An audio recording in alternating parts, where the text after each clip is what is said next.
nagartuu na fakkaata kan biraas deemtee waliin dhoyta.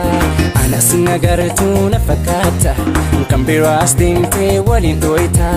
Anna gahee beeke si dhiise narraa fagaadhu tantee nageesse. Anas nagartuu na fakkaata kan biraas deemtee waliin dhoyta. Anas nagartuu na fakkaata kan biraas deemtee waliin dhoyta. Anna gahee beeke si dhiise narraa fagaadhu tantee nageesse.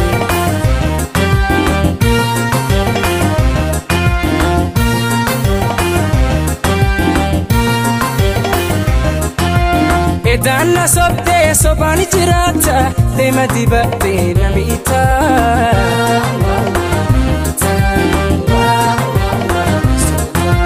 Kijimni kan kee dhugaa fakkaata yemmuu haasoytu ni hooytoo.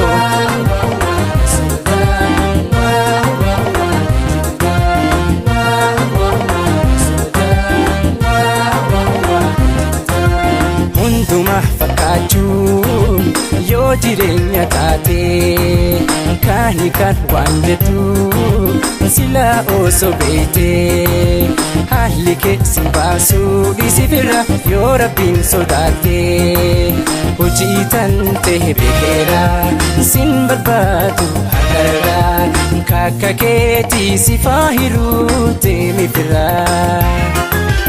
Hojii tantee beekeera sin barbaadu har'arraa kakka keetii si faahiruu deemi biraa.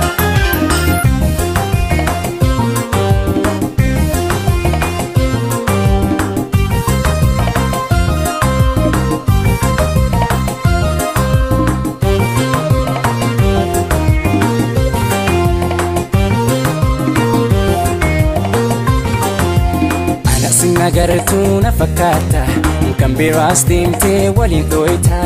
Anas nagartuu na fakkaata kan biraas deemtee waliin dhoyta.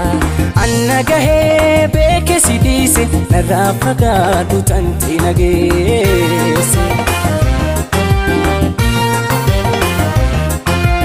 Anas nagartuu na fakkaata kan biraas deemtee waliin dhoyta. Anas nagartuu na fakkaata kan biraas deemtee waliin dhoyta. Anna gahee beeke si dhiise narraa fagaadhu tantee nageesse.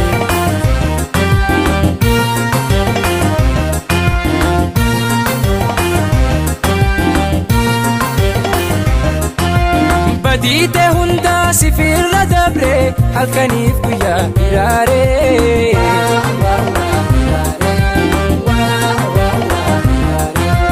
Bifaaf qabeenya namaa yoo laatte hunduuni dabraa subeeytee.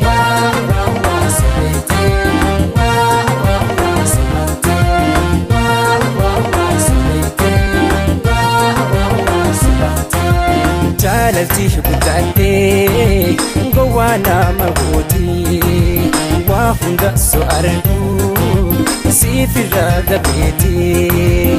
Amma obsee boontuutiya obsaan miidhameetee. Badii tantee si dhiisee deemi feera nageessee. Rabbiin guddaan si haadhiisuu si eebbisee. Badii tantee si dhiisee deemi feera nageessee.